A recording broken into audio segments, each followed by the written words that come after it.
नमस्कार, मैं मणि sir classes में आप सभी का हार्दिक स्वागत एवं अभिनंदन है। आज का जो वीडियो है एक महत्वपूर्ण व्यक्तित्व पर है जिनका अभी हाल में निधन हो गया, हम सभी जानते हैं। वो है हमारे पूर्व प्रधानमंत्री डॉक्टर मनमोहन सिंह जी का। अब हम लोगों के बीच ये नहीं है, लेकिन इनके कार्य और राष्ट्र निर्माण में इनकी भूमिका काफी महत्वपूर्ण रही है। तो इसी संदर्भ में हम आपके समक्ष कुछ विषयों को लेकर आ रहे हैं। जैसा कि हम जानते हैं कि भारत आज वैश्विक स्तर पर आर्थिक, राजनीतिक और सामरिक रूप से शक्ति संपन्न राष्ट्र है और ये तीनों शक्तियां ही किसी राष्ट्र की शक्ति का आधार होती है। आज भारत जो वैश्विक स्तर पर जो अपने प्रभाव को बना रखा है, इसमें हमारे सभी प्रधानमंत्री अर्थात पंडित नेहरू से लेकर के वर्तमान प्रधानमंत्री सबका अपने कार्यकाल में अमित योगदान रहा है। लेकिन कुछ ऐसे भी प्रधानमंत्री हमको मिले हैं जिनके नेतृत्व में देश को काफी लाभ मिला है और देश को एक नई पहचान मिली है। ऐसे ही प्रधानमंत्री के रूप में डॉक्टर मनमोहन सिंह जी थे, तो उन्हीं के प्रति एक श्रद्धांजलि के रूप में उनके कार्यों का हम कुछ उल्लेख करना जा रहे हैं। देखिए, जैसा कि हम जानते हैं कि 1990 का दशक हमारे लिए बड़ा चुनौतीपूर्ण रहा। 1990 के दशक में, या हम कहें कि 1990-91 का जो दौर था, हमारी अर्थव्यवस्था काफी कमजोर थी। हम वैश्विक प्रभाव से काफी दूर थे। हमारी आर्थिक स्थिति काफी डामाडोल थी। विदेशी मुद्रा भंडार ना के बराबर था। व्यापार हमारा एकदम ठप पड़ा हुआ था। जो हमारे संस्थान थे सार्वजनिक क्षेत्र के, वो एकदम ऋण अवस्था में थे। तो हमारी आर्थिक स्थिति काफी कमजोर थी। हमें अपने व्यापार को बनाए रखने के लिए हमें सोना भी जो है गिरवी रखना पड़ा। तो ऐसी स्थिति में देश को एक नई दिशा देने में, विशेष करके भारत की अर्थव्यवस्था को आगे ले जाने में जो सबसे अधिक योगदान देने वाले हैं, वो वित्त मंत्री के रूप में पूर्व प्रधानमंत्री स्वर्गीय मनमोहन सिंह जी का रहा है। अब जब देखिए, जानते हैं, जब देश को कुशल नेतृत्व मिलता है तो राष्ट्र आगे बढ़ता है। तो इसी कुशल नेतृत्व में वित्त मंत्री का जो पद का निर्वहन करते हुए जो देश की अर्थव्यवस्था को सुधारने का प्रयास किया, उसे हम सब कभी भूल नहीं सकते हैं, क्योंकि हमारी आर्थिक स्थिति बेहद कमजोर थी। जैसे आज पाकिस्तान की स्थिति थी, लगभग सेम हमारी स्थिति 1990 में थी। ऐसी स्थिति डामाडोल थी, हमें सोना गिरवी रखना पड़ा। लेकिन हमने देश को विषम परिस्थितियों में, गठबंधन की सरकार थी, पूर्व बहुमत की सरकार नहीं थी, पीवी नरसिम्हा राव जी की सरकार थी, और उस दौर में नरसिम्हा राव जी ने अपनी दूरदर्शिता का परिचय देते हुए पूर्व गवर्नर मनमोहन सिंह को वित्त मंत्री बनाया। और उन्होंने बनते ही देश की आर्थिक सुधारों की प्रक्रिया को आगे बढ़ाया। और उसमें हम 3 शब्दों को बहुत सुन चुके हैं: उदारीकरण, वैश्वीकरण और निजीकरण।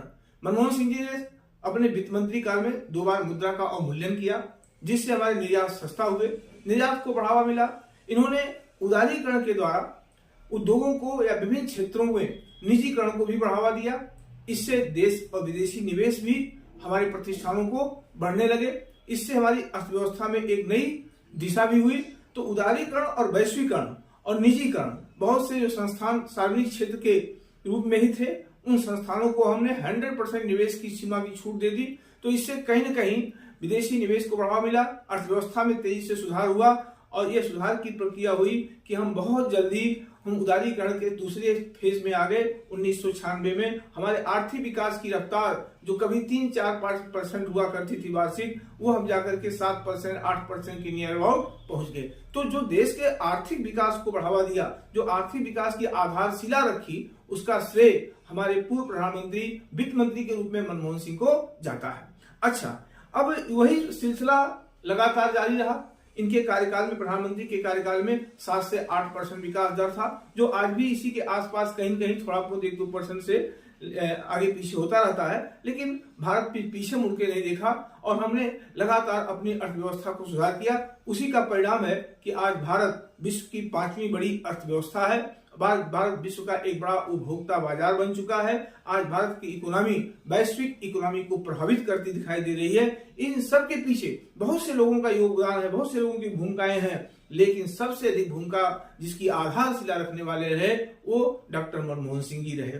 तो इनका योगदान को हमारी आने वाली पीढ़ी भी नहीं भुला सकती है, हमारे आपकी कौन कहे। दूसरी चीज, अब आता है इनका योगदान प्रधानमंत्री के रूप में। देखिए एक बात और है, जब कोई व्यक्ति अपने पद पे रहता है तो उसे आलोचनाओं का सामना करना पड़ता है।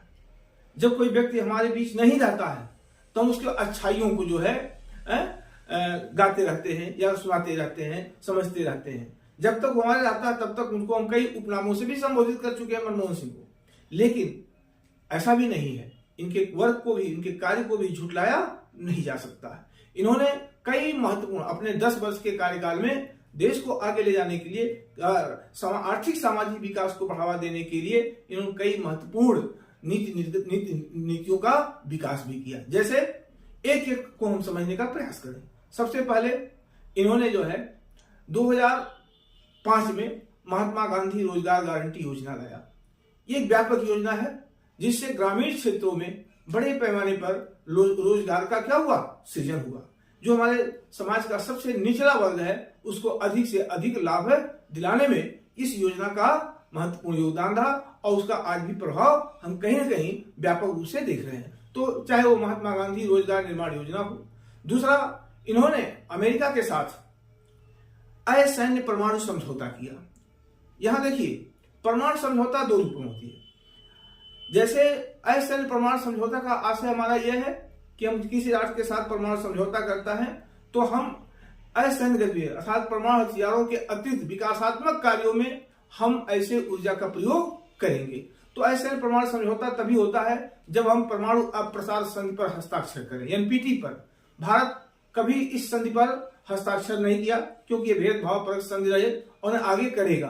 तो ये शर्तें थी कि उसी राष्ट्र को हम अमेरिका परमाणु समझौता करेगा जो एनपीटी का सदस्य राष्ट्र होगा। लेकिन भारत और अमेरिका के बढ़ते संबंध का ही प्रभाव था कि भारत दुनिया का अकेला ऐसा देश रहा जिसने एनपीटी पर बिना हस्ताक्षर किए अमेरिका से हाइड एक्ट 123 के तहत 2008 में असैन्य परमाणु समझौता किया। आज इस समझौते से क्या हुआ, हमारे देश में परमाणु ऊर्जा के विकास को बढ़ावा देने को एक नई दिशा मिली। और जब अमेरिका के साथ हमारा समझौता हुआ तो उसके बाद विश्व के अनेक देशों से यह समझौता हो सका। हमें लगता है कि लगभग आज 18 से अधिक देशों के साथ हमारा असैन्य परमाणु समझौता है। उसमें कुछ ऐसे देश हैं जो बृहद रूप से यूरेनियम की सप्लाई करते हैं, क्योंकि हम तभी किसी देश से यूरेनियम को प्राप्त कर सकते हैं जब उसके साथ हमारा कहीं कहीं परमाणु समझौता है। तो जो अमेरिका के साथ असैन्य परमाणु समझौता रहा डॉक्टर मनमोहन सिंह जी के कार्यकाल में, यह भी कभी ऐतिहासिक रहा, यह कभी भुलाया नहीं जा सकता है। ये महत्वपूर्ण समझौता रहा।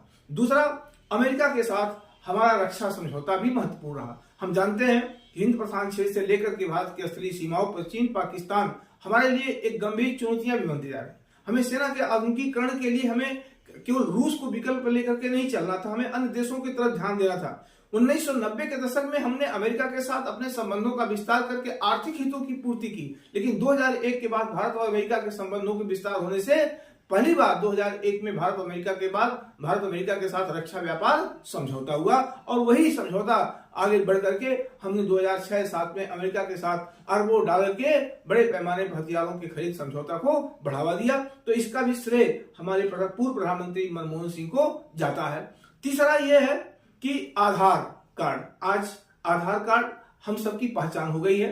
भारत के नागरिक का सबसे पहचान आधार कार्ड, जबकि आजकल बहुत काफी डिस्प्यूट चल रहा है इस मुद्दे पर, फर्जी आधार कार्ड बनाए जा रहे हैं, तो वो तो उनका काम है, लेकिन जिसने दिशा दी वो कुछ सोच समझ के दी। आधार बन जाने से आप बहुत से चीजों से छुटकारा मुक्ति पा गए हैं। नहीं तो एक छोटा सा पहचान बनाने के लिए आपको ग्राम प्रधान से लेकर लेखपाल से लेकर तहसील तक आपको चक्कर लगाना पड़ता था, तब आपका कोई न कोई पहचान पत्र बन पाता था। लेकिन आपके पॉकेट में बना हुआ आधार कार्ड आपको यूनिवर्सल हो गया, आप कहीं भी अपने आधार को दिखा के भारत की पहचान को आप साबित कर सकते हैं। तो आधार कार्ड का जो इन्होंने एक योजना बनाई वो काफी सफल रहा और काफी महत्वपूर्ण रहा और आवश्यक भी रहा। तीसरा ये कि मनमोहन सिंह ने अपने ही कार्यकाल में जवाहरलाल नेहरू राष्ट्रीय सौर मिशन की शुरुआत की। आज सोलर एनर्जी गांव-गांव इसका प्रभाव देखा जा रहा, आज तो काफी व्यापक स्तर पर इसका विस्तार दिया। लेकिन जो भी है, सोलर एनर्जी के क्षेत्र में हमने इधर विकट काफी प्रगति किया है, लेकिन इसका भी आधार देने में 2010 में जो मिशन चलाया गया वो ही है।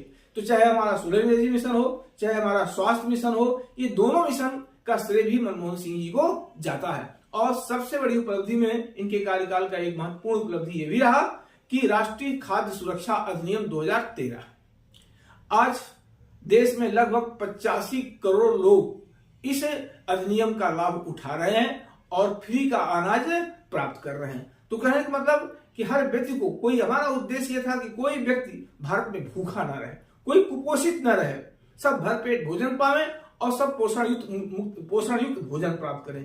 तो जो हमारा खाद्य सुरक्षा अधिनियम है 2013 एक बहुत महत्वपूर्ण अधिनियम रहा है और इसका लाभ आज जन जन तक हम देखते हैं। आज इस अधिनियम के तहत ग्रामीण क्षेत्रों में 75% से अधिक लोग लाभ प्राप्त कर रहे हैं और शहरी क्षेत्रों में 50% या उससे भी अधिक लाभ को प्राप्त कर रहे हैं। तो कहने का आशय हमारा ये कि मनमोहन सिंह का जो कार्यकाल था वो काफी महत्वपूर्ण रहा है और इनके कार्यकाल में चाहे वो विशिष्ट आधार कार्ड हो, पहचान पत्र हो, चाहे स्वास्थ्य मिशन हो, चाहे वो खाद्य सुरक्षा अधिनियम हो, अमेरिका के साथ रक्षा व्यापार समझौता हो, हाइड एक्ट 123 के तहत परमाणु या असैन्य परमाणु समझौता रहा हो, ये सारे महत्वपूर्ण कार्य 2004 से लेकर 2014 के बीच में संपन्न हुए। और एक साथ और भी है कि इन्हीं के कार्यकाल में 2012 में भारत पहली बार अंतर महाद्वीपीय प्रक्षेपास्त्र का परीक्षण भी किया। ये शब्द मैंने क्यों लिया, इसका हमारे कहने का समझ क्या है, जब हम कोई लंबी दूरी के प्रक्षेपास्त्र या मीडियम रेंज के पास कोई भी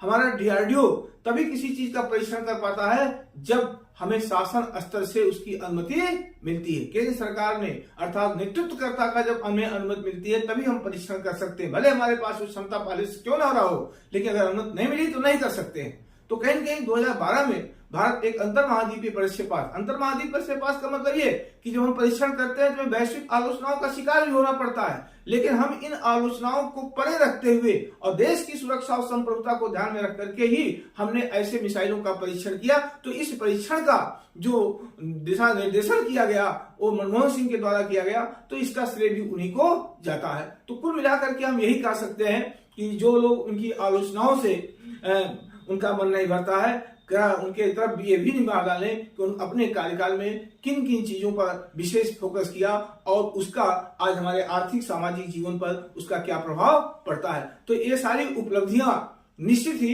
राष्ट्र के लिए महत्वपूर्ण रहा है और राष्ट्र जो आज प्रगति के पथ पर आगे बढ़ रहा है उस प्रगति में एक महत्वपूर्ण योगदान देने वाले डॉक्टर मनमोहन सिंह जी रहे और इनकी उपलब्धियां, इनकी चर्चा ही हम सब उनके प्रति एक विनम्र श्रद्धांजलि के रूप में अर्पित करते हैं। जय हिंद।